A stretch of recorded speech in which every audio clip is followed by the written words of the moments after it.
It's back and bigger than ever. It's the unofficial 40 from Soonerscoop.com. Now, here's the entire Sooner Scoop crew. Carrie, Josh, Eddie, and Bob. All right, we are back, and it is Game Week right here on the unofficial 40 podcast from Soonerscoop.com. The entire gang is here. We're getting ready for OU to host Tulane over the weekend. That was, a lot of fun. Messing with all that stuff this week and getting everybody pissed off at me again. And Tulane, I don't know what you call what Tulane did once the news came out, and it got delayed, and then it eventually happened, and their athletic director was on Twitter and, denying it, and, that it hadn't been finalized, and it was crazy. But now we're ready for football. All our media is finished here on a Wednesday. We had player interviews this morning. Talked to Lincoln Riley and Alex Grinch yesterday. And now we welcome in the entire gang. Let's start off with Bob Prisbillo. I want to celebrate your life today, Bob.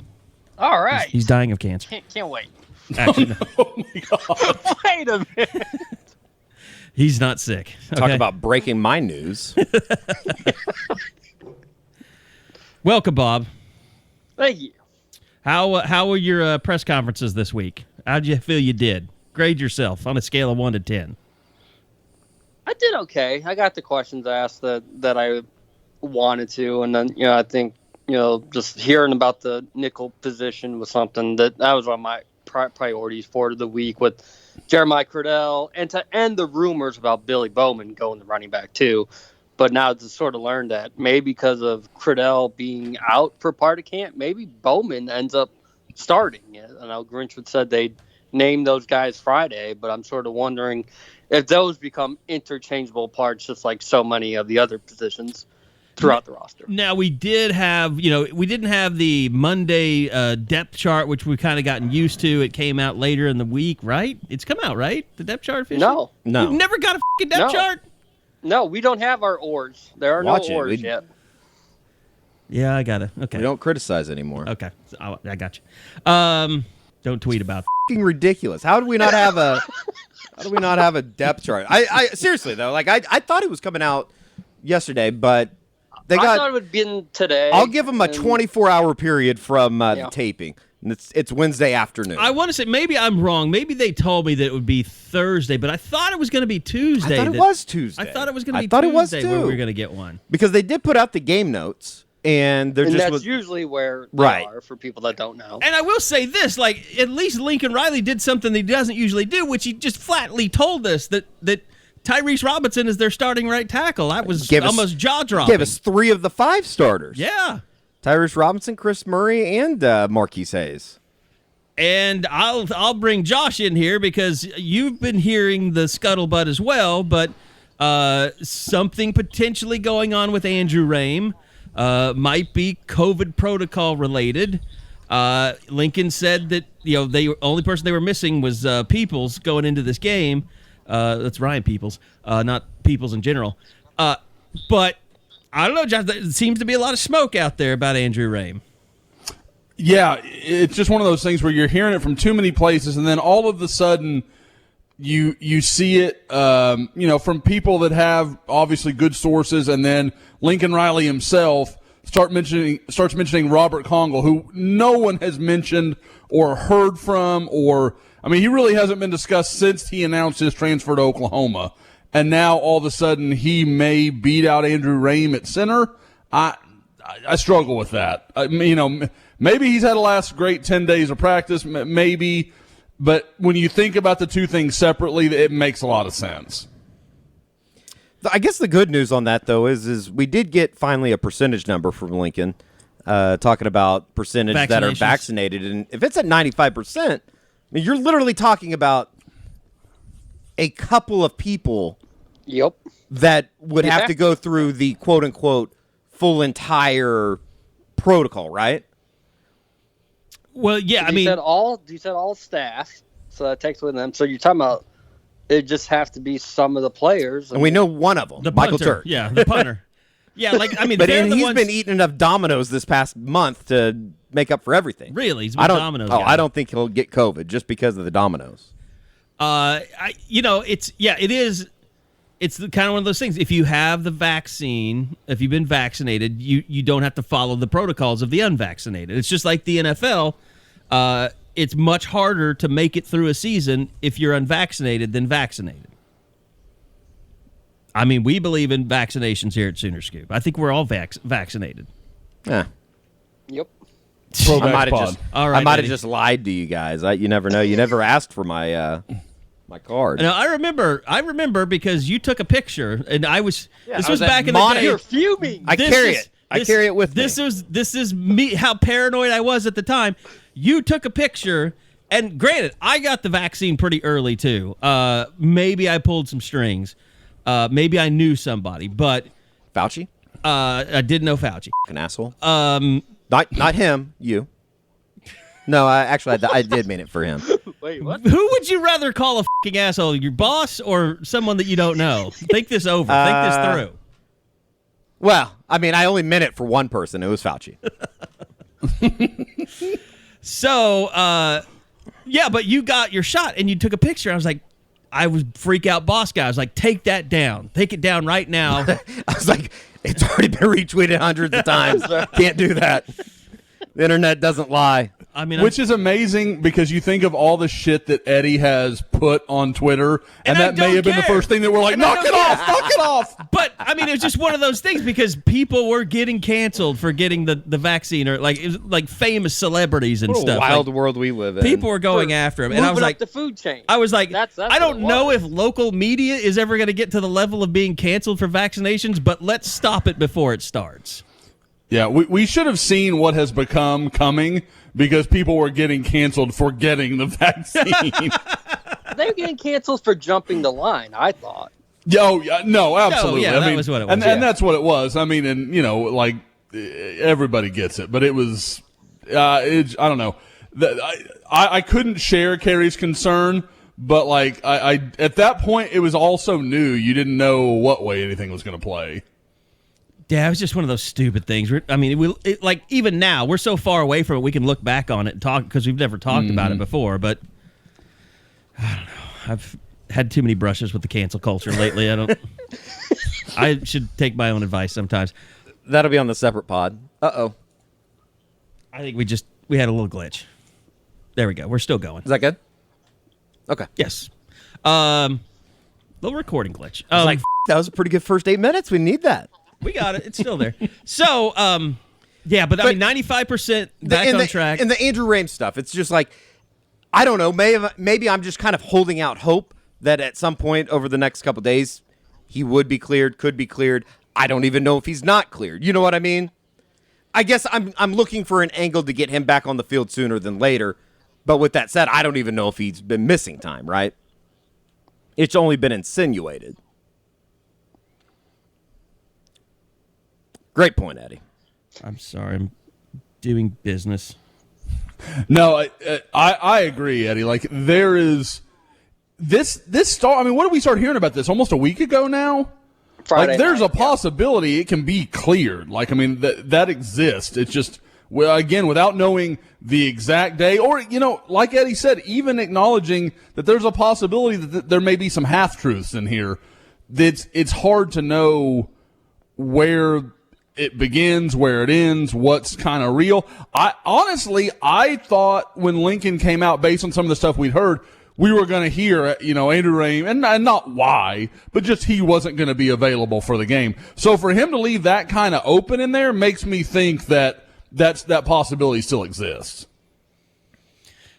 Here's where, I kind of took it too, is that Lincoln mentioned Robert Congle by name, and that's not really a name that you've heard a lot. I mean, we started kind of hearing it behind the scenes, like he would be the guy when the rumors started coming out. If he wasn't, it would be Robert Congle. But it also kind of shows you that Chris Murray pretty much just works at guard. He solidified himself at right guard. Yeah, exactly. I mean, that's where he fits, and he just never fit in at center. I think they would have liked for him to be the center, but he just never worked. It's kind of funny. You look at and it sounds like not only has he solidified himself at right guard, but you listen to somebody like Gabe, who obviously knows the position.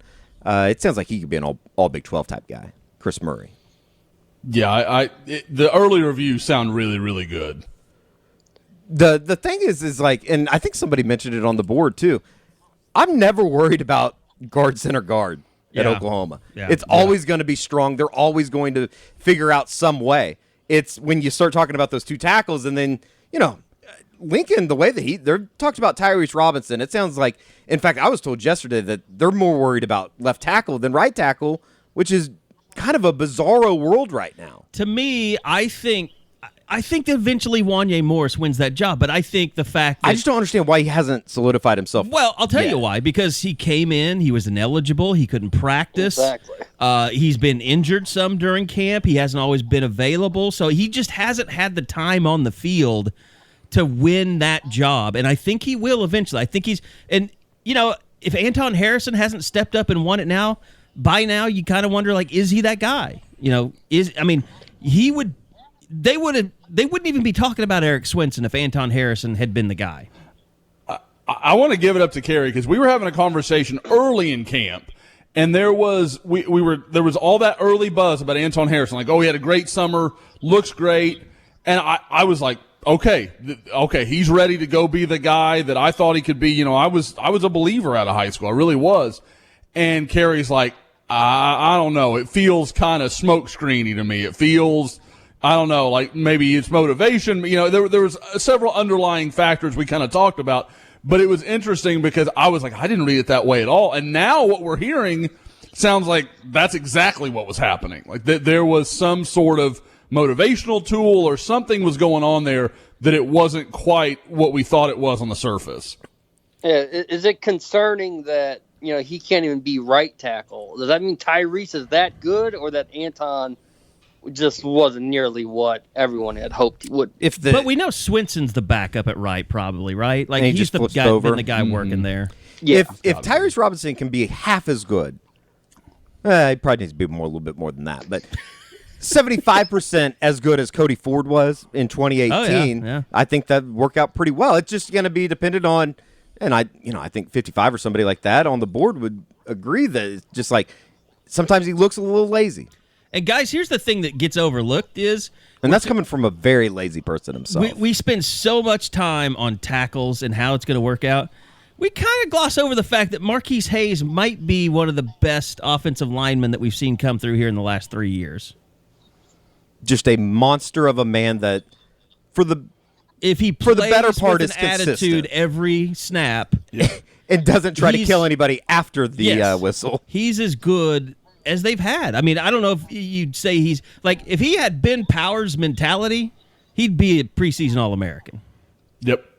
He's got to bring it every snap because the good Marquise Hayes is as good as any guard in the country, in my opinion. The lazy, we just see him too often. Not lazy, that's not the right word. When he just kind of looks like he's going through the motions. He's not as locked in. But, guys, obviously we don't talk about it a lot being a college pod, but for a lot of these guys, this feels like almost like a major league contract year. Like, this is Tyrese Robinson's chance. If he can go out there and play some good tackle, he can put a whole new spin on his career and maybe put himself in some draft, conversation. Marquise Hayes, same deal. He can go from what's probably a 5th-round grade right now. If he plays a great season and plays to the level he's capable of, he could be a 3rd-round pick. He's that kind of guy. So these guys, there's a lot there to take, and so you'd think that they can find a way maybe to keep themselves motivated when maybe they haven't in the past. Well, and that's a lot of talk about the offensive line, more than I expected. When today was really kind of, and you mentioned it. The running back we've written about it, we've talked a lot about it. It's been discussed on the board over and over and over again. And really, I do think it's kind of interesting that Jeremiah Hall talked to the media today, and that was a 9.5 out of 10 session today with Jeremiah Hall. Patrick Fields, Caleb Kelly, Nick, all the people, everybody. Yeah. DJ Graham's still one of the best. Big F1 guy. It's good to know that. Good to learn. I like F1, by the way. I was surprised by it. I didn't. The Netflix series. I honestly is didn't know that he was a big F1 Oh guy. yeah. He tweets about it all the time. That tells me that I don't think that I follow it. That you follow DJ Graham? I don't think I do because I don't remember seeing any of the. Yeah, no, I do. All right, carry on. But I think outside of the running back, and we can get to that stuff, but I think everybody really wants to see the nickel spot. Everybody really wants to see the safeties. They want to see not just Pat Fields and Delarian Turner-Yell. They want to see the other guys that come into the game. They want to see Keyshawn Lawrence or Key Lawrence. I guess we can't. You could literally go down a list of guys, and it's like the over/under on defensive backs played on Saturday. I mean, it could be. I might take over 10. I don't think that's crazy. 4 corners for sure. What if it's probably 6? 9.5. Cornerback, safety, and nickel. I mean, you're going to get 2 nickels no matter what. You're going to get at least 4 corners, but probably 6. What about 12.5? And you got 2. Ooh, you got 2 safeties. You got to play. Scared. So you're going to hit over of 10. I think the most exciting thing about all of that is it's going to be guys that everybody wants to see, whether it be a Jordan Mukes, Bryson Washington. Yeah, we never talk about Jordan Mukes. Justin Harrington. I went back and didn't. I think it was somebody that was asking about him in the Lincoln thread on the Crimson Corner. It's like he is massive. He is. Not 6'1", I can tell you that. Yeah, but like all those guys, and I think that to a certain extent, like there's so many people that have focused in on like bitching about Patrick Fields playing or bitching about Justin Broyles playing. In the grand scheme of things, I think it's a good thing that all these guys are going to play. Yeah. And I think that's kind of how they look at it, isn't it? Like, I don't think that you're going to look up and Justin Broyles and Pat Fields are just on the field all the time. I appreciate Alex Grinch sort of bringing up Mukes yesterday. And, again, just being honest, like, his best plays make one heck of a highlight film. But his worst plays are some of the stuff that's going to keep him off the field, and that's where I think physically he looks like he's there, but I don't know how much of a run he's really going to get if he can't be the consistent thing that they bring up time and time again. It's tough for Grinch and Riley to really trust those guys.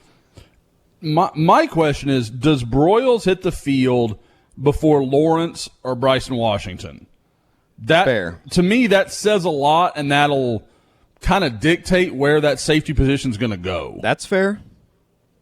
And I think that we all agree that we don't want to see that as much as we love Justin Broyles as a person, right? I think it'll be Key and Broyles, and it'll be Bryson. It'll be the odd man out. It says a lot about the person, Justin, is that on this podcast where we shit on everybody, we are like constantly like, we love Justin Broyles, but it's this is the reality. Personal. Yeah.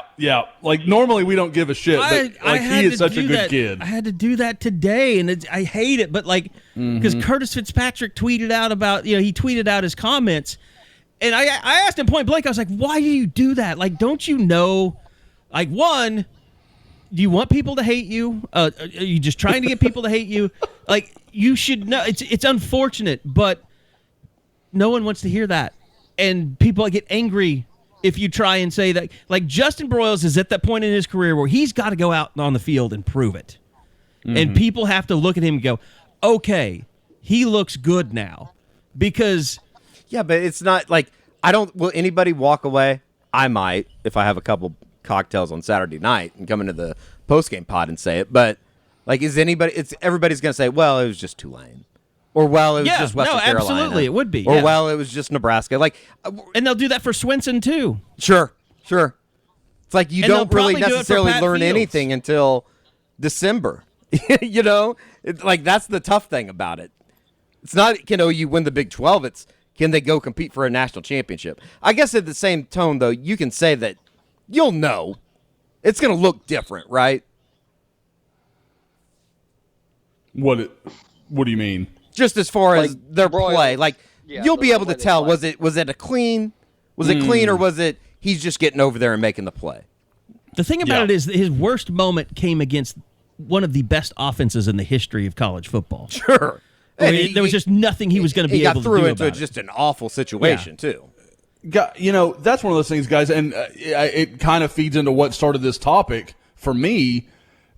a lot of guys, and I mean a lot of freaking guys, would have never worn that uniform again. Would have just walked away, transferred out, gone into the portal, and just been like, I don't need that to be I don't need to be part of that because I'll never shake that. And I think he knows that. I think he knows that will forever be part of his story at OU, fair or unfair.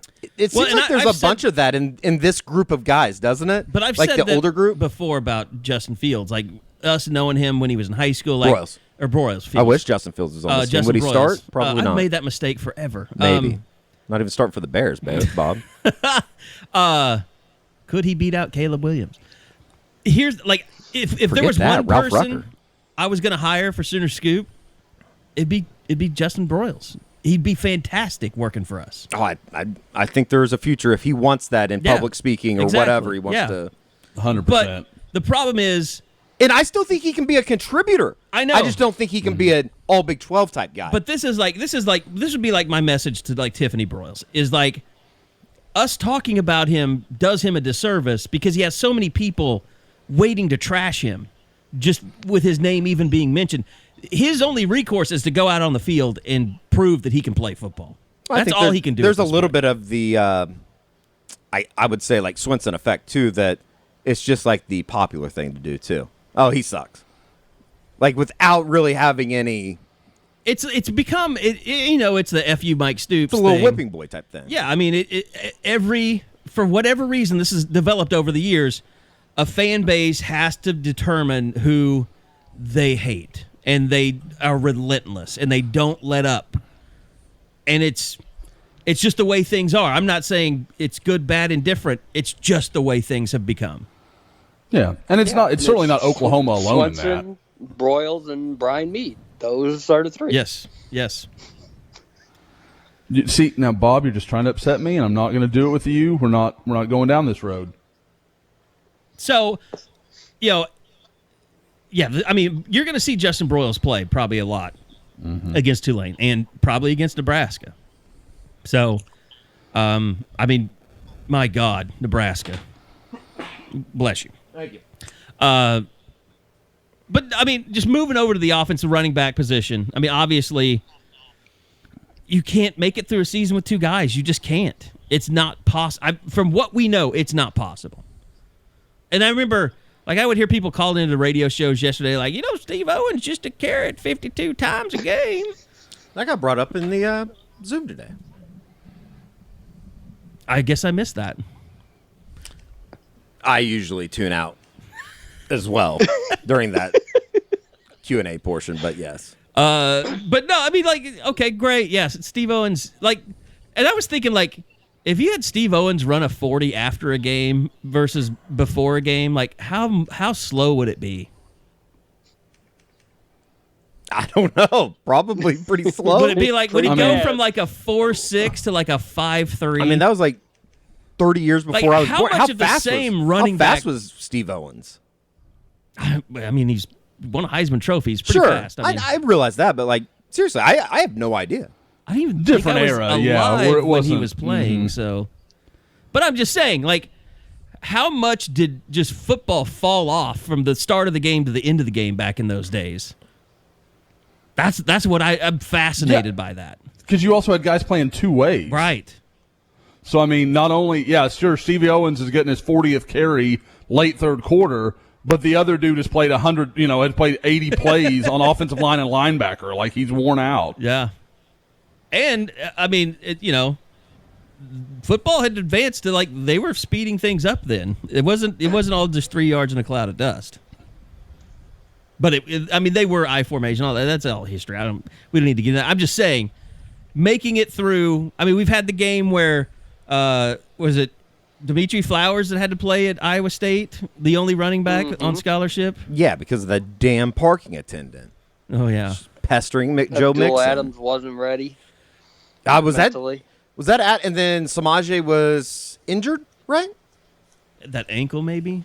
He always had problems with his ankles. Ankle or but, I mean, neck? I think about the major injuries like Rodney Anderson, like Marcelo Sutton, like Trey Sermon. But even a 2 to 3 week stretch where one of them is just banged up. the team's going to look completely different. Yeah, I mean, just having one guy instead of two, it changes everything.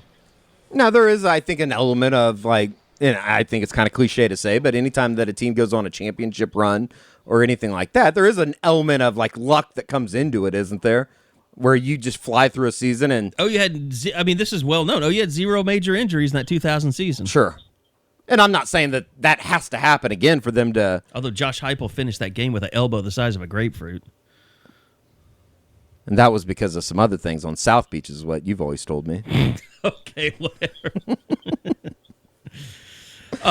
And yes, this came up on the board because of his recent press conference. He totally did look like Justin Timberlake in 1999. He did. I mean, age hurts, man. It Just hurts. not in 2021. No. Age and working at what I would think is an institution of high stress levels. Yes. We'll just leave it at that. With a lot of takeout involved. Oh, I wouldn't want to be seen out in Knoxville either. Oh, man. Okay, so is there really much to say about the running back position? I mean, we really know. I mean, just kind of Jeremiah Hall is definitely going to have to be involved somehow at some point. I am legitimately Brian interested Darby. to see what like a Jaden Knowles can actually do. Well, you just mentioned Brian Darby, Bob, right? Yeah. I just got to feel he's so buried in the receiver depth chart, not through any fault of his own. That's just the way it is as of this moment. But he just brings something different. We knew that from when he's being recruited for the 2020 class. He was a different breed of receiver where you thought he could transition to this type of role. Josh, you're heavy breathing into the microphone. Damn it! I've got it. I swear to God, I've literally placed it. I am excited about Brian Darby. I have seen him play running back. Heavy petting going on in the background. My God. You needed to try what I've recommended Max Kellerman does. Stop breathing. Jesus God. You're just going after everybody today. My God. Just Max Kellerman. He's on his way out. He's shifting. Like they're... Well, he's him on going to be off radio the and stuff, television and- every day yeah. that I have to wake up, though. That's good. Yeah. So, I mean... every time a guy gets tackled this year, speaking of the running be on back, the edge it's of going your to be seat. like a get up. Okay, he's up. He's good. All right. Game on. Or just, that little pause, like... Oh, everybody's going to take like that. It's going to be He's awful. okay. Yeah, I didn't think about that. Every single time he doesn't get up immediately. Even in the fourth quarter, it's like they can't take any type of injury. Well, I think Jaden Knowles and Todd Hudson, if they're getting hurt this year, it's in the fourth quarter. Well, I was going to say, the only though, ones running the ball. Even those guys can't get injured. Instead of just running clocks, running the ball to run the clock, do you think they just put Micah Bowen in there, like, run right, run left, we don't care what happens, just stay in bounds? Yeah. Seriously. They're going to have to go to the reverse belldozer. Maybe, but he's not the third-string quarterback, though. He's the third-string running back. He's the fourth-string running back, even better. Micah Bowen? Well, I mean, Maybe. whoever. Who knows? This is one area we didn't approach with Lincoln yesterday. Is maybe a special package with Micah if they need to go that direction. It is just, I mean, and by the way, we should talk about the Tre Bradford situation. Oh, we have to. Tre Bradford decides, It's the most bizarre story, I think, like outside of committing a felony in a town where medical marijuana is completely legal. Yeah. It has to be the most bizarre story that's happened to OU in the last 5 years. And Josh, I mean, I know, we were actually, what is so bizarre is like, I know exactly what Josh's house looks like. I know where he's sitting, what it looks like. It's kind of unnerving because You're supposed to send me those pictures. it's kind of, I sat in that chair. I don't know what's happened in that chair. I joke about your chair. Nothing's ever happened in that chair, but Josh's chair probably. So I don't know where I was going with that, but I think my point was, Thinking about me in my chair got you a little shook up. it did. I am shook right now, thinking of how much I sat in that chair with your dogs. I wonder why they were sniffing between my legs so much. They enjoy a good crotch sniff. All right, while I'm fumbling my way through this podcast, it's time for me to take a break because I want to tell you guys we're very excited to announce that we've come to a new agreement with Dead Soxy, our friends at deadsoxy.com, and they are getting ready to come out with a new collection of OU socks because you guys have done such a fantastic job of supporting Dead Soxy and supporting the Unofficial 40 podcast that they said, hey, we want to be a part of this thing long term. So it's back on 25% off using the promo code Boomer anytime you shop at deadsoxy.com. The no-shows, part of my life now. Wear them every time I leave the house, especially in the summer. The boardroom, great socks, stay up on your legs. They don't fall down. You don't look like an old man. Just a fantastic collection of socks, and the new collection coming soon. So keep an eye out for that. But thank you to Dead Soxy. Thank you to you guys specifically for being such great supporters of theirs. Go get yourself some new fantastic socks today at deadsoxy.com. Use that promo code Boomer and get 25% off your entire order. I think the point I was making... I'll bridge it here. Tre Bradford OU. What happened, Josh? So much so that his dad came on the board to apologize for his son. I think that's what has made it so just strange is that we kind of did have like this like look behind the curtain into what the family was thinking, and it was basically, my son's messing up here. I don't know how to reach him. Yeah, there was, from the minute I heard that rumor and then started kind of checking it with people, it was very instantly clear that this was strictly Tre Bradford's decision, his thought process. Nobody around him wanted this. So I don't really, there's no good, like, oh yeah, this is why. Like like I said in the thing I put on the board, LSU had reached out a while back. Now, at the time, I didn't know about this rule where under 14 practices he could return. I was like, wow, that's just really flagrant. Like that's wildly crazy. And I'm still not sure if that rule includes contacting him before he enters the portal. Like there's a part of me that's just like, we're being pretty open with the fact that LSU just contacted a guy that was on another roster.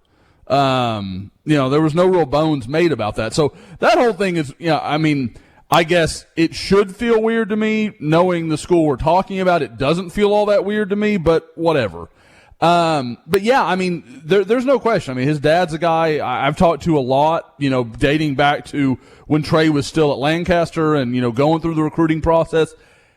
It felt like Tre always wanted Oklahoma, but now you kind of wonder, like, did he? Because he got there, he was there for 2 months, and now it's headed back home. So maybe that was more what Dad wanted or Dad thought was best for him. And I don't want to put any words in his mouth like that. That's not what I'm trying to say. It's hard to understand how Tre couldn't see the situation for what it was. He was going to get some snaps this year. He'd get some carries, and then next year be the huge odds-on favorite to be Oklahoma's number one running back. And Bob, the way that Lincoln responded to it when asked about it, like, ouch. How much more can you? It's kind of like, tell me you're pissed off about this without telling me you're pissed off about this. Swing and a miss. You don't hear that from Lincoln Riley. Very diplomatic, very careful in the words he chooses. And then he had to preface it, of course, by all of these transfers have been good. Don't think about Conjol or Wanye or Key. Like, they're not in that same category, but this was a swing and a miss. This was a mistake. That's about as harsh as you're going to hear Lincoln talk about a football player. And it was kind of just, it was him saying, go ask the kid. Like, we have no clue what the hell happened or why he did this, and we couldn't do anything about it. He was defeated about the whole situation. I would be too. It was bizarre. It was as close, I think, as you will get to see Lincoln taking what I would see as a shot at a kid. Yeah. There's no doubt about that. It shows you how hard they fought for this not to happen. Well, I think that... And his family fought for this not to happen. I think the situation's pretty clear, and at some point, I think you just got to say, if the kid doesn't want to be here, he doesn't want to be here. It's more... It would do your team more harm than it would good if you keep a guy around that obviously doesn't want to be a part of it. Josh, I think the question is there a magical vagina involved in all of this? That is definitely the overwhelming. That if there was one thing that I keep hearing, like that's why that does come up a lot. As the kiddies say, it's undefeated. So that's the kids say that, do they? Yeah, Laney comes home and says that a lot. So, well, if there's anything that we learned from 40-Year Virgin, you never put the pussy on the pedestal, though. Yep. That's rule number one. Yeah. I mean, those words still hold true. I mean, who knew all these years later 40-Year-Old Virgin would still be teaching us life lessons? I think that that is something else that should be learned here, too, is I guess they don't have planes or cars in Louisiana that can get somebody from Baton Rouge or New Orleans back to Norman. Yeah, I mean... Well, I'm not sure that plays right now, but in general, yes. Yeah. And that's why I asked. I will no comment further because I don't want to get into trouble. No comment on natural disasters, all right? Yes. I'm not going to say anything. As we've proven this last week, you can get fired from your job for something you do somewhere else. Now, I will officially no comment that. That's all we're talking about it.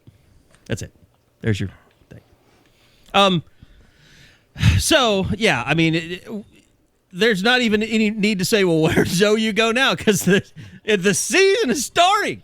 Like, there's nothing you can do about it. It just happened, and now you just have to deal with the fallout. That is, like, I think the one thing that a lot of people looked at it as is, like, and I in no way did, like, Edo and LSU devise a plan where they were going to send Tre Bradford to go learn the playbook or something like that. Like, I think that's ridiculous.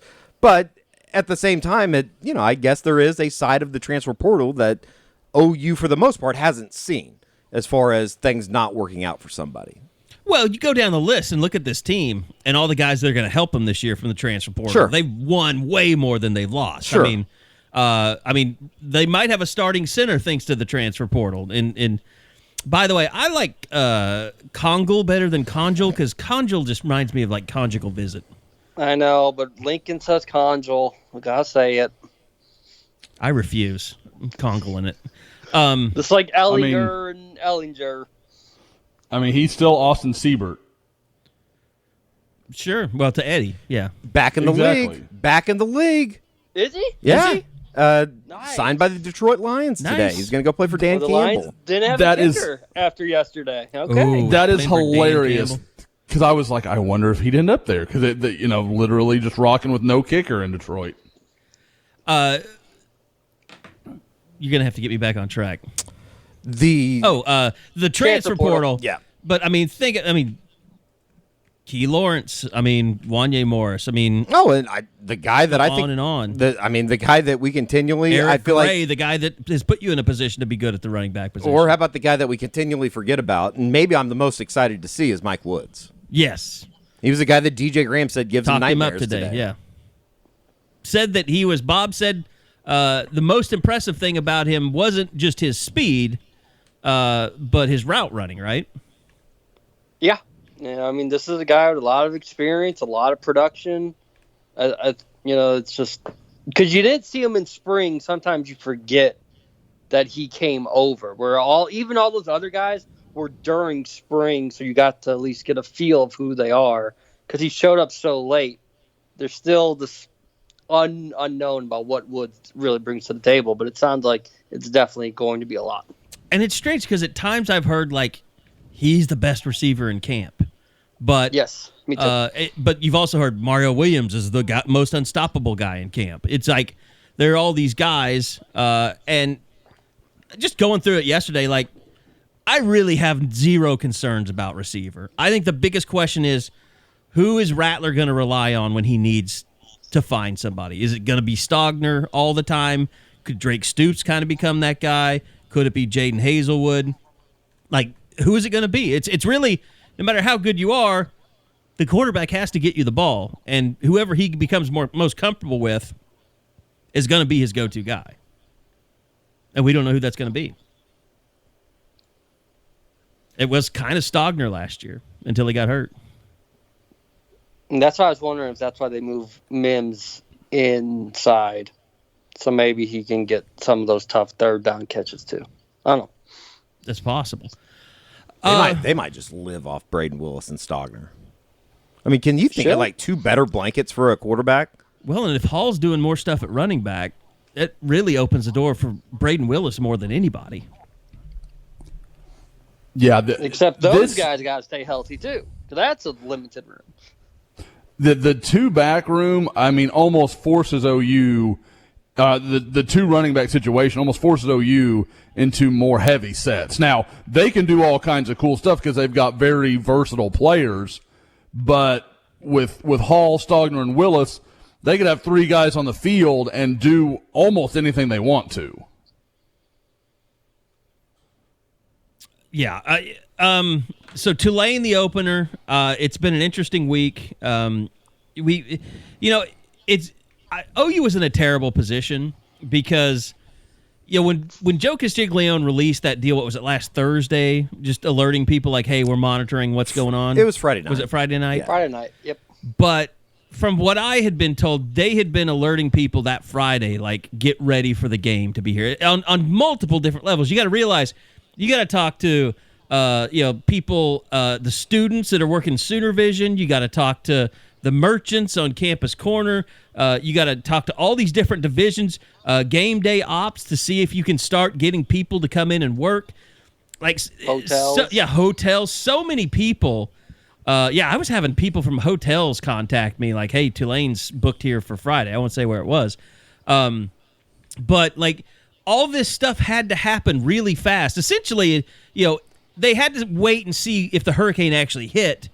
And then when it did, and it was as bad as it was, they essentially had about 4 days to get this all put together. So they had to start telling people ahead of time. ESPN had to start planning, a week out.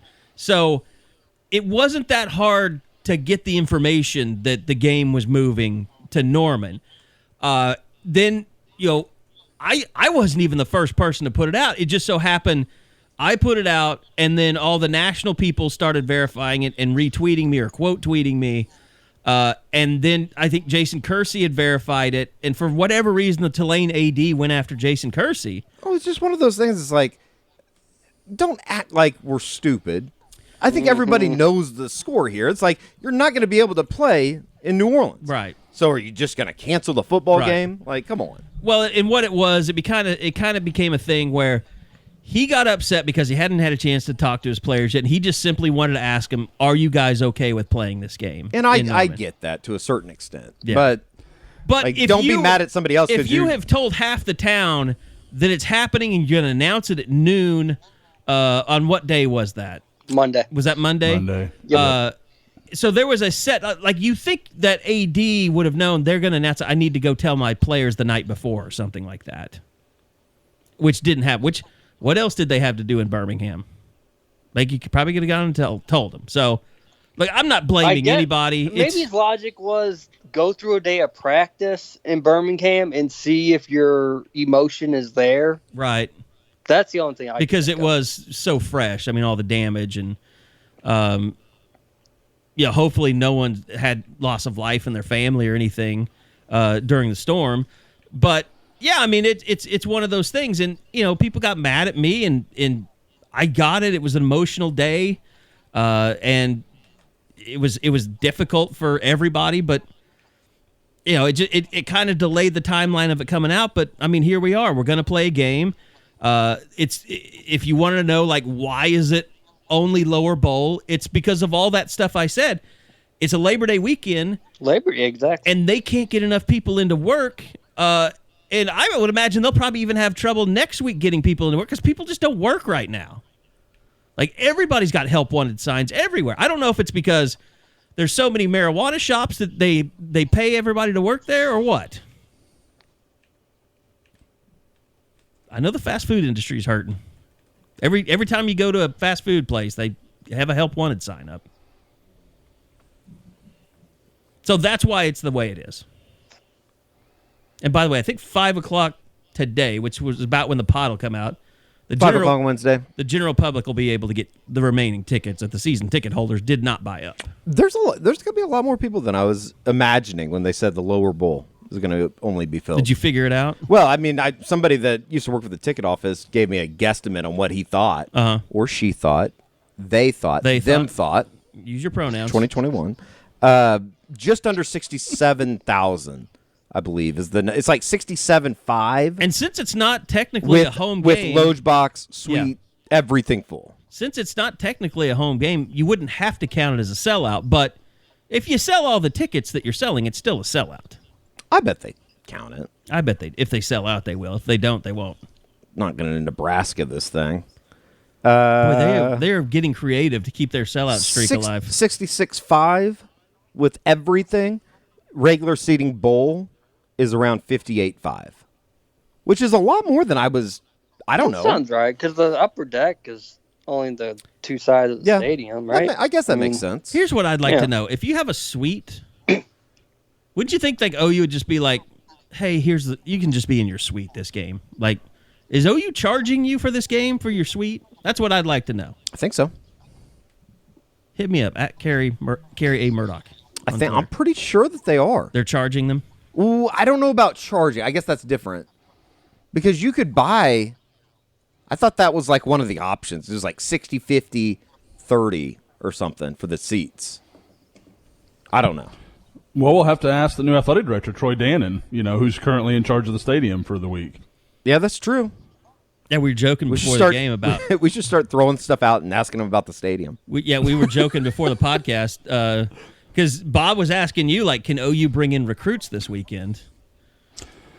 Yeah, and I know some people have asked me about that too. I don't have a definite answer.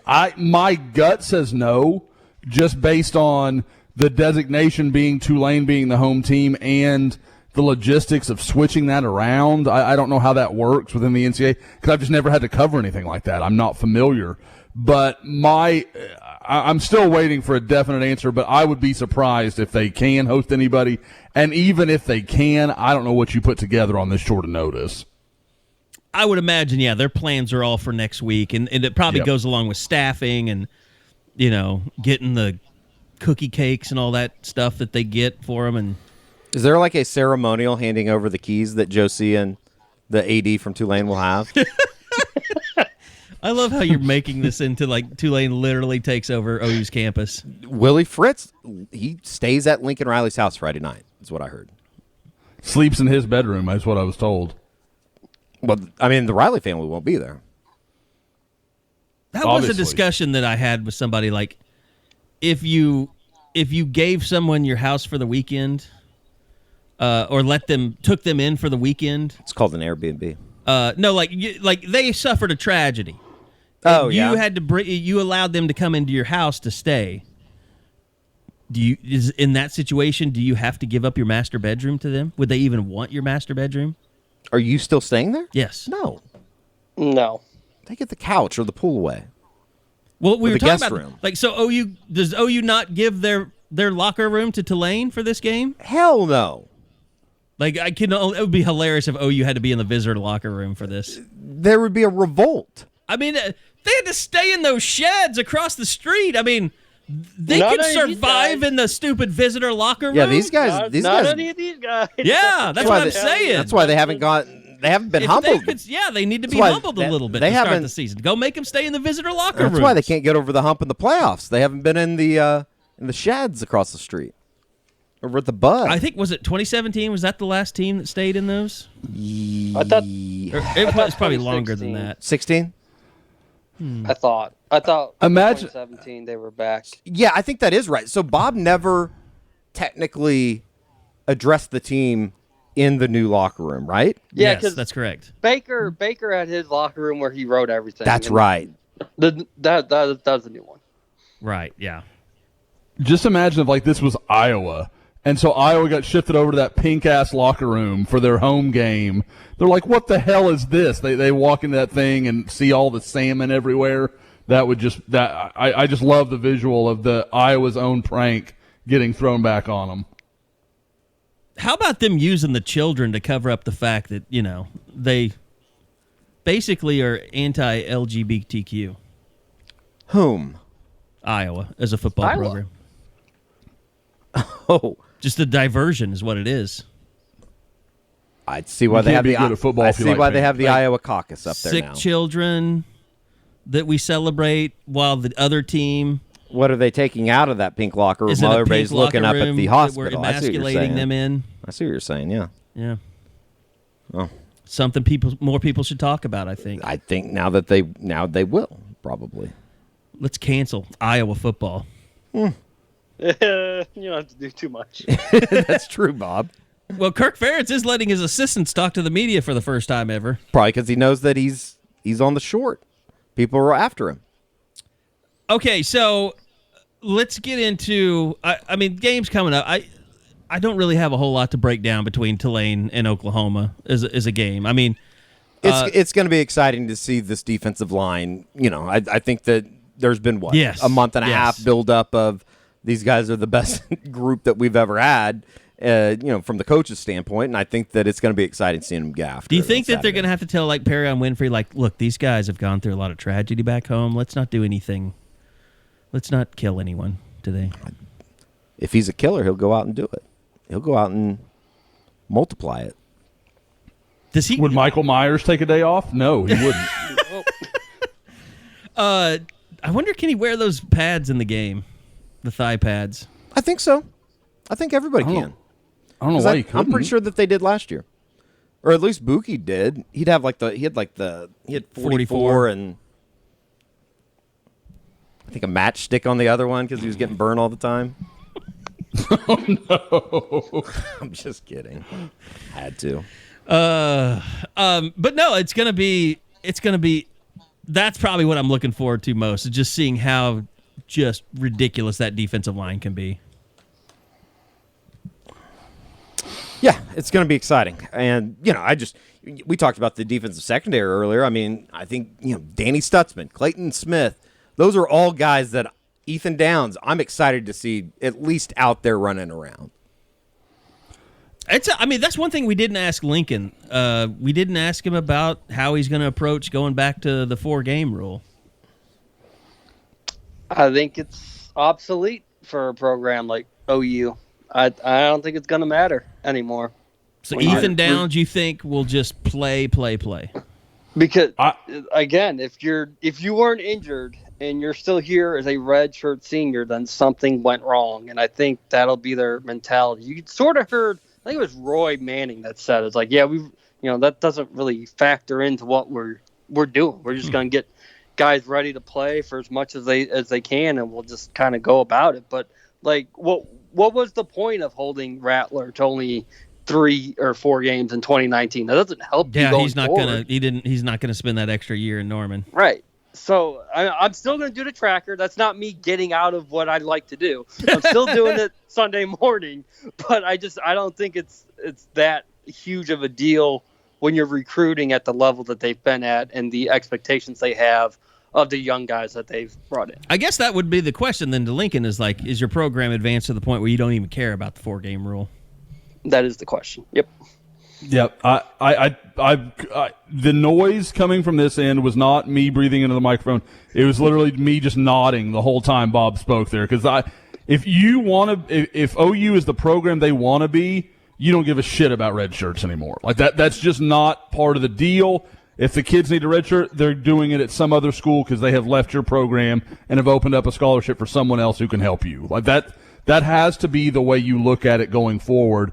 Because, like Bob said, if you are a 5th-year guy, I mean, and don't get me wrong, maybe there's one off where it's just a unique scenario, something went wrong or something just kind of went, strangely, injuries, whatever it may be.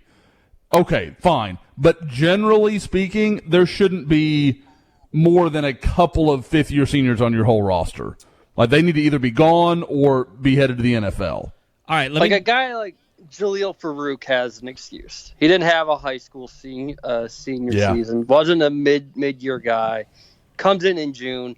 I get it if he doesn't play more than 4 games. But a lot of these guys, from what you hear, you're just sort of hamstringing your own self going forward by doing that.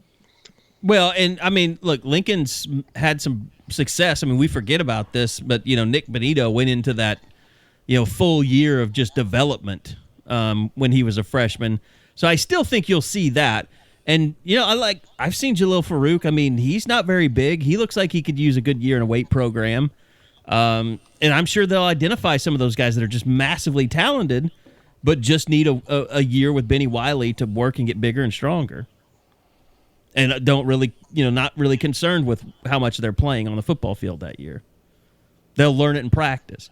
Okay, I want to go around, kind of around the room.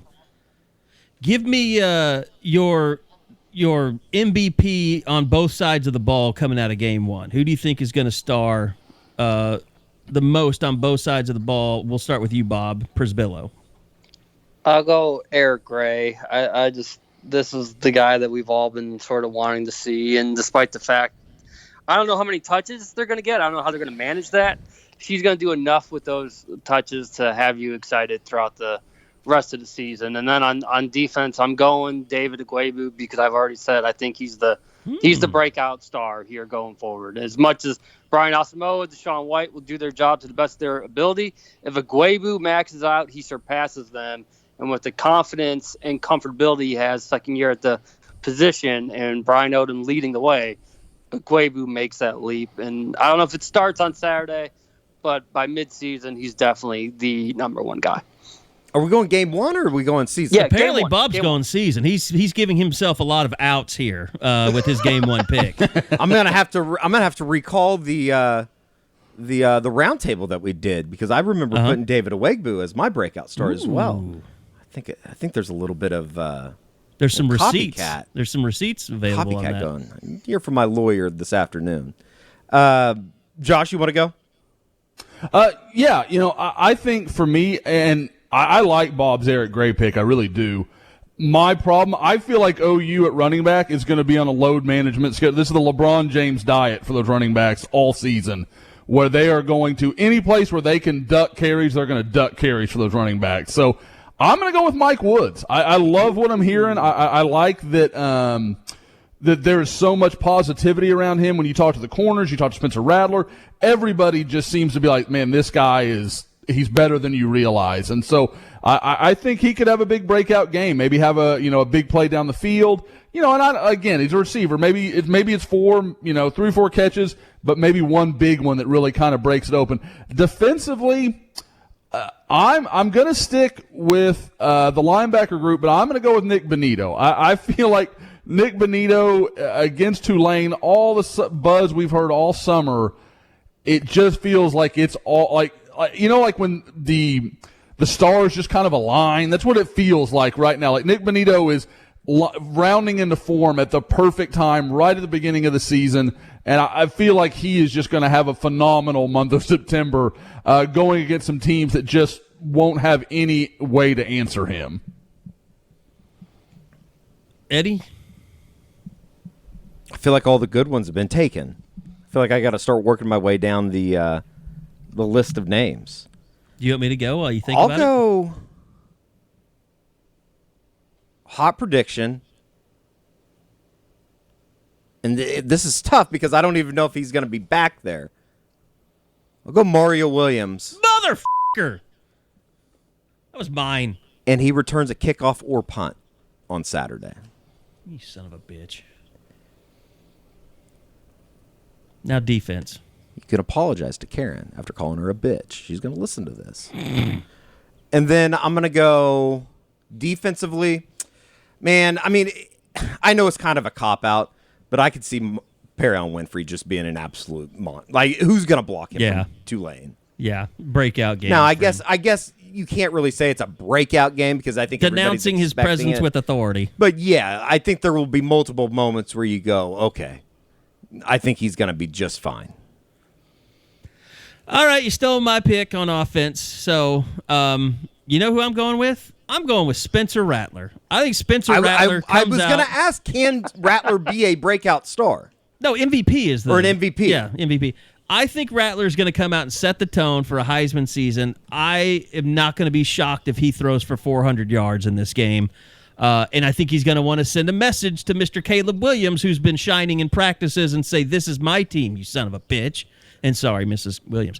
On defense, it is important, though, for, like, a guy like a Spencer Rattler to kind of assert himself early. Yes. With how the offense sputtered at times throughout the year. Yes. And not let your foot off the gas. That's the most important thing for him. Defensively, you know what, guys? I think there's a guy on the defense that has been massively overlooked the entire offseason. And it's the only, when OU needed to play on defense last year, he was the only guy that would make them. And even though he was the only guy at Iowa State, when they desperately needed to get the ball back, was able to strip sack and recover and get the ball back only to be thrown for an interception by Spencer Rattler. He's the guy that everybody looked to before it all happened. So I'm going with Isaiah Thomas as my MVP on defense. I think we just overlook what a utility man he is for that defense. And he had his best season a year ago. And seeing him out at practice, he looks like he's put in some serious work in the offseason. Like, he is jacked. And I think it probably just kind of speaks to where they are as a program right now. But there are a number of guys that, like, you get through this ring of guys that we're talking about, and then it's, oh, by the way, this guy seems like somebody that could be a breakout. Or this guy we forgot about. And I think that we do that with wide receiver. I think we do that to a certain extent with the defensive line. And I also think we probably do it, with the secondary. I mean, how many times have we not talked about, or have we mentioned the secondary and guys that we want to see and don't even mention a Justin Harrington like we did earlier? Yeah, and I mean, I wanted to mention Latrell McCutcheon. Sure. I mean, I wanted to mention Billy Bowman. But I think we kind of hit most of the guys on the offense that we think could really star. Now, I mean, like Jaden Hazelwood, maybe he surprises the hell of us. Maybe Stogner comes back and leads everyone in receptions. But that's the thing about the offense. There's so many weapons. It's just who is going to stand out, who's going to be the guy, who's going to develop as Rattler's go-to guy, like I keep talking about. All right, let's hit a little bit of recruiting. Josh, I know this is a weird week. The coaches probably thought they were on the road. I don't know if you've gotten any wind of I know you're getting ready to head out to Florida, but I'm sure the coaches, I don't know, like maybe they had planned some Friday night trips around Louisiana if everything had worked out right, but now they obviously are not doing that. And then they probably, I don't know, I would imagine 11 a.m. game, you can't really scramble that far away out of town. You probably can't get down to Dallas or anything, but Union, Broken Arrow. Yeah, I mean, you're probably going to have to kind of just stay in state. Yeah, I don't. Yeah, I mean, if guys were going all over the place and really seeing whatever they wanted to see, like you said, with an 11 a.m. kick, it's really tricky. I've got no doubt Jamar Cain would probably be in South Florida with me watching Marvin Jones Jr. and Kenyatta Jackson. So, I mean, two of his premier guys on the same field together. But I don't, like I said, I've heard nothing of any guys getting too far out there. It wouldn't shock me if you see somebody in Dallas. There's like like Jason Llewellyn plays on a Thursday night. Okay, maybe you could make that work. So there's I have no doubt we'll see and hear about some guys getting out. I haven't heard anything finalized, but yeah, it's been a little bit of a tricky week because everything you thought you knew, you thought you could plan for. OU was probably planning to go see Jacoby Matthews, the big-time safety out of Louisiana. But obviously that's not going to happen now. So they're having to make some choices. But, like I said, I think there is room for some moves to happen. It wouldn't shock me. I'll be in Austin on Thursday night going to see Cedric Roberts. Wouldn't shock me if Calvin Thibodeau was there. So there's some possibilities. You could get out on the road. I was a little surprised they weren't anywhere last weekend, really. You didn't hear any buzz about them going out. I'm sorry. I said that now. I'm absolutely not surprised. But now this week, sorry, just had a total brain cramp. But we will see what they get into. But, yeah, you're right. Right now the focus is much more on the field, what they're doing. There's not a lot of, not the recruiting chatter usually here. Now, obviously, today is the day that they can open contact with the class of 2023. And, obviously, with the start OU has with Malachi Nelson and, Brandon Ennis, Trayon Webb, all the guys in this class, they are going to try to build on that as much as humanly possible. But that is something that I think everyone gets excited about. It's kind of one of those things like you sprint and you get real excited. And, I'm watching all these guys, in our network kind of like, oh, so-and-so heard from Florida, so-and-so heard from Alabama. I'm like, that's cool. But most of those guys have been talking to these schools by making calls on their own for months now. So it's not, I don't know, it doesn't carry the same gravity for me that it once did. I love Joe Bob Clement's tweet, I think last night. It's like, I'm not calling kids at midnight. They need to be in bed. They have school tomorrow. I love that.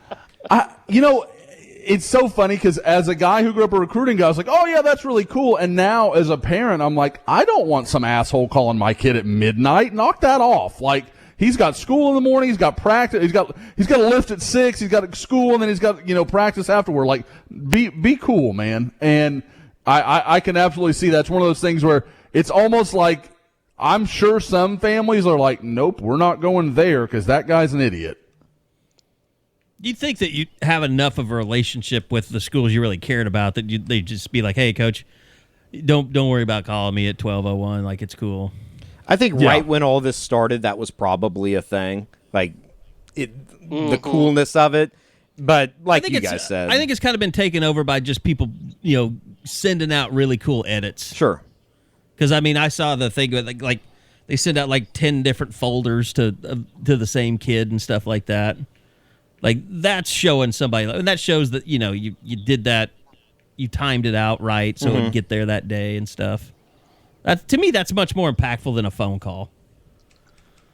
Because kids don't even talk on the phone anyway. Can confirm. Can't. Yep. You got it.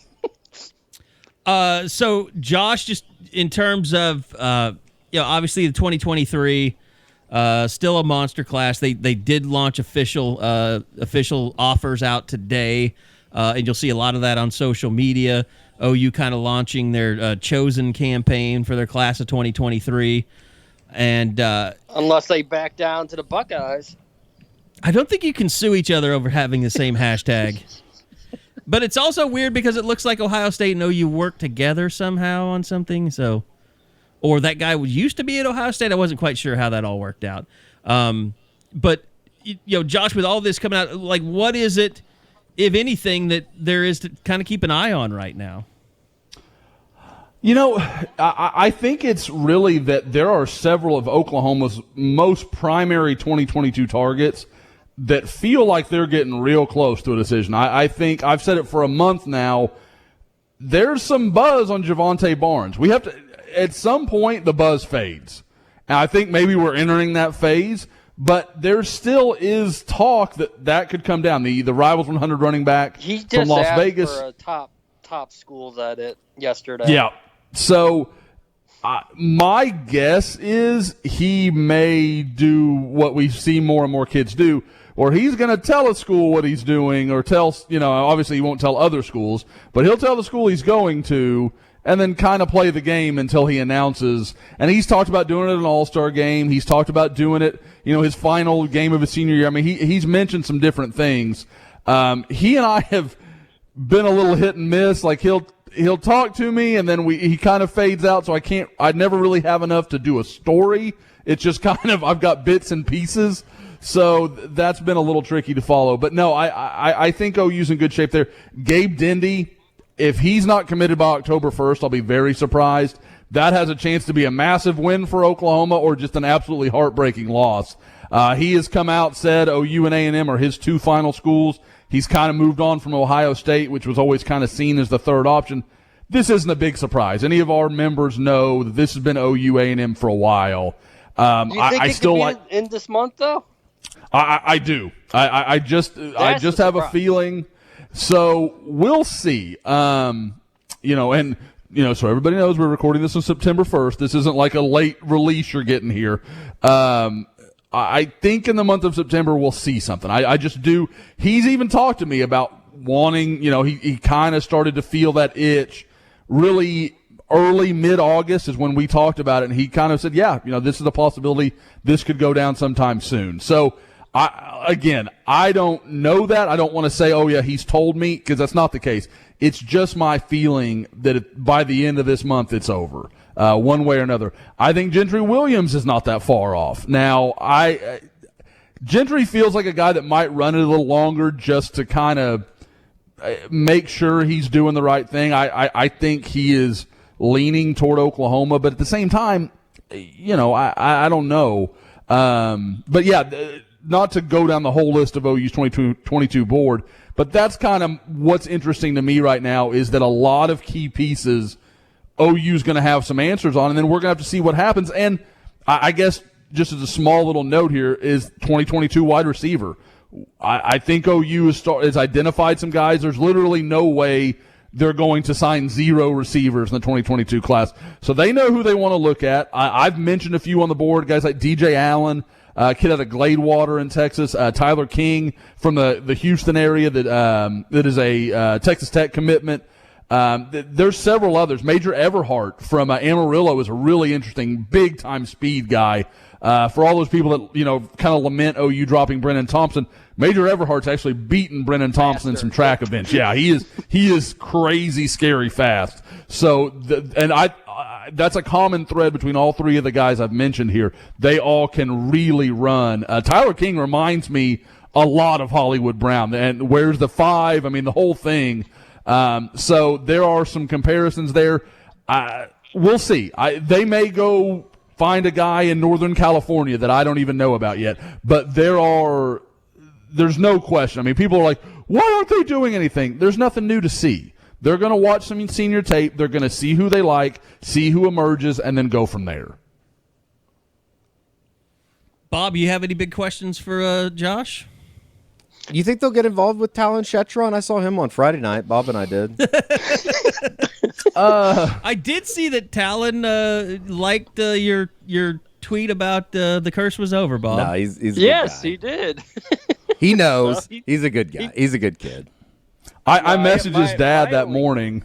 Yeah. I was like, let's see if Eddie and Bob, if it carries over when he's committed to Oklahoma State. Well, now, my only question would be is if they can get any more official visits in this month. So many happened in June for everyone across the country that I'm sort of wondering how these game weekend visits are going to go. Are they going to be as big as they once were, or is this something that's going to kind of change with the times? I think it's an interesting point, Bob, and it's something I was having a conversation with somebody about this a few days ago. Something interesting to consider. Back in the summer, we were all talking about, is OU bringing in too many guys to the Champ U barbecue? They can't focus on all of them. They can't give them the attention. On a weekend where you don't have a game, you don't have any, the logistics, while, again, the logistics are tough because you have so many guys, but there's not a lot of outside forces that are constricting you. You can kind of do what you want to do. You can set it the way you want to set it. On a game weekend, you don't have those same abilities. So what's interesting to me is if they continue to do that with a barbecue type event in the summer and really try to bring in 15, 20 guys that they want to focus on, and then in the season, maybe we don't have more, maybe OU doesn't host more than 5, 6 guys at a time, because that way it's not the numbers nightmare on a weekend where you already have so much going on. They can really let those guys be the focus, really, kind of turn it up on them. And I would guess 5 or 6 is probably a little high at some point. So, like I said, I don't know that that's the way this is going to play, but just talking to some people, I think that's an interesting possibility. I had something interesting, then Eddie showed me a weird picture on the internet, and my mind is blank now. This picture that the PGA Tour used of Rory McIlroy today is just so ridiculous. I don't understand how they let that on the internet. All right, so Eddie showed me during the break that Instagram post that Ian McIver has been put on scholarship. Which I thought was crazy because I thought I remember that happening. But I did too. I thought he was on scholarship. And credited his girlfriend. She broke the news on Instagram. And before people think I'm really creepy, he put it in his story. So that's how I saw it, okay? And Ian is not a Twitter guy. I completely understand how creepy all of that is in totality. We just got very creepy right there. But congratulations to Ian McIver. I mean, I know he's a guy that Bill Bedenbaugh has loved forever. And he was Creed Humphrey's backup, like legitimate backup. Sure. last 2 seasons. Now they've got Raymond Congle. I'm going Congle. Sorry. But he'll be, if Raym can't play, if he's got the COVID, I mean, they won't feel, especially playing Tulane, they won't feel like they're losing too much by putting him out there, even though he's not the biggest guy in the world. So congrats to him, and we appreciate everybody listening. Tulane coming up. We will have the Eskridge Lexus postgame podcast after it's over. Eddie and I. Bob is always welcome to join us, but he's usually working to get your stories out.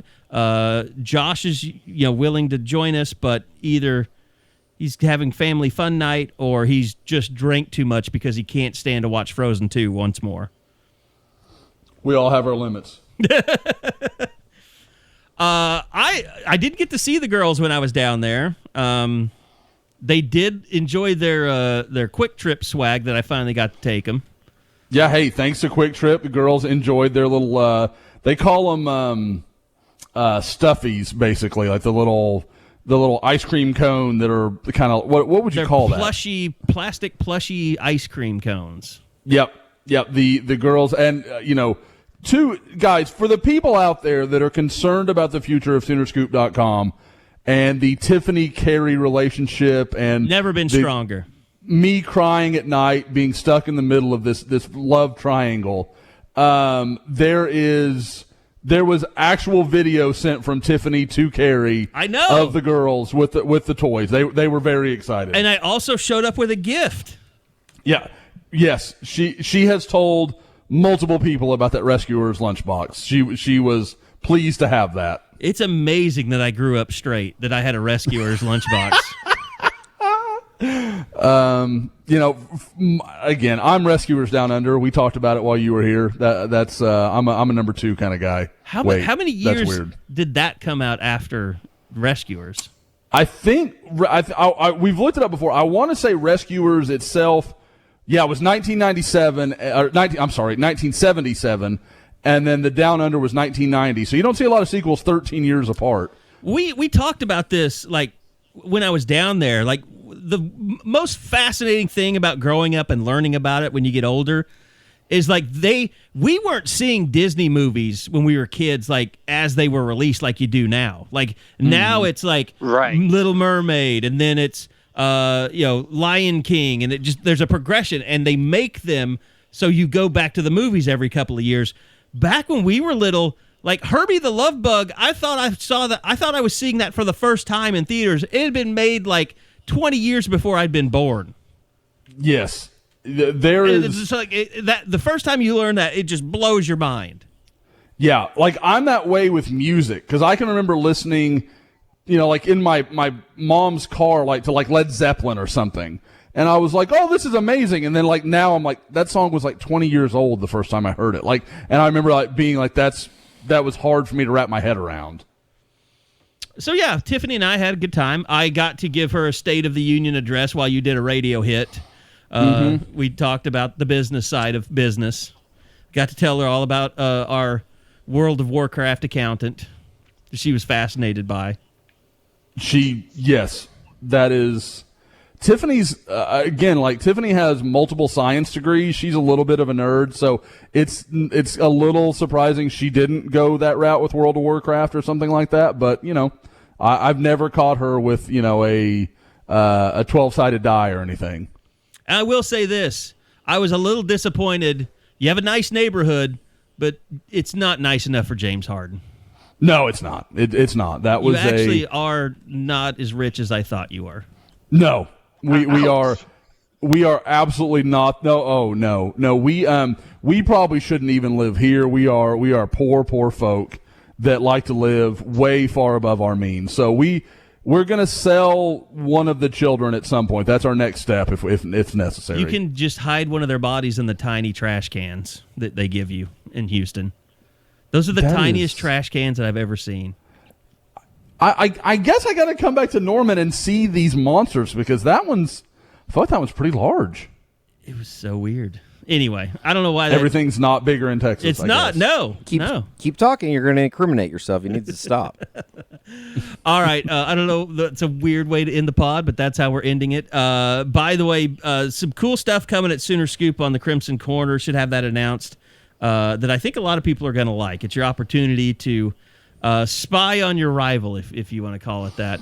I think isn't that part of Down South with Kings of Leon? Isn't that a lyric? Spit on the rivals, I think. Anyway. I just act like I know the words. I don't really know the words to any song. I don't even know the words of the national anthem. Yes, you do, because you sing it. Anyway, I know that's the problem. I sometimes I miss some of the words. Did you sing the national anthem before every bingo match? Not before any of the bingo. No. Oh, okay. Not that kind of a party. No, I just share the stage with the likes of Willie Nelson and those guys. Yeah. Last concert I went to was there, Toad the Wet Sprocket. All right, that's going to do it for us. We'll be back again next week. Eddie and I will be back for the post game, and then we'll be back again next week for another edition of the Unofficial 40 Podcast from Soonerscoop.com.